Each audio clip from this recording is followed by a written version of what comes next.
balik kasama sa kaganapan. Ingatan nawa sila ng kanilang mga santong gabay at mapagmahal na manatili sa iyong simbahan. Palakasin ninyo ang aming kapatiran sa anumang dako at loobing maging mga buhay na saksi sa pagtupad sa kanilang banal na kaganapan para sa lalong ikatatagumpay ng misyon ng Diyos Espiritu Santo, ang mahal na ikong sa kanyang simbahan. Amang Diyos na bukal ng buhay, pagpalain mo kami at ingatan. Ang Diyos na bukal ng buhay, pagpalain mo kami. Ang aming Pangulong Ferdinand Marcos Jr., kaysa ng kanyang ikalawang Pangulo, Sara Duterte Carpio, pagkalooban ninyo silang lagi ng mabuting kalusugan, ingatan at patnubayan sa tuwi-tuwi na, sa pulang kanilang pamunuan at mga kaagapay sa paglilingkod sa bayan.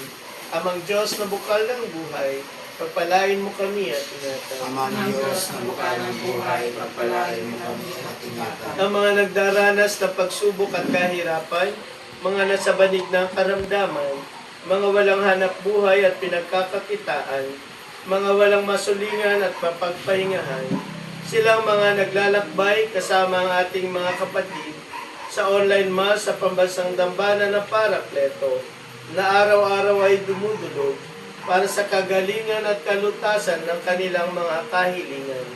Amang Diyos na bukal ng buhay, pagpalain mo kami at ingatan. Amang Diyos na bukal ng buhay, pagpalain kami at ingatan. Ang mga tapat sa iyo, Panginoon, na namayapa na, at sa amin ay nauna ng lumisan sa daigdig na ito, naway yakapin mo sila kasama ng mga banal sa langit, at mapasakapiling kay Kristo, na sa amin ay nangako ng buhay na walang hanggan.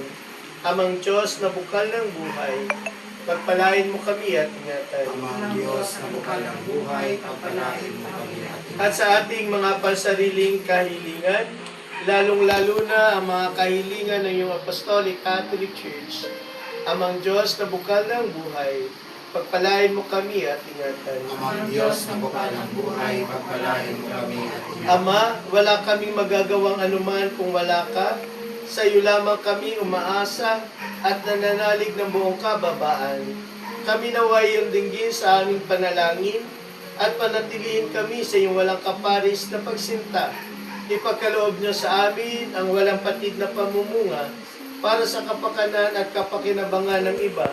Sa ngalan ni Jesucristo at sa panalangin ng mahal na Birheng Maria, ang tagapamagitan, sa tulong na rin nila San Juan Florentino at Santa Maria Verinia, papuri ngayon ni ng Maria ay aming miniwika. Aba, Ginoong Maria, punong-puno ka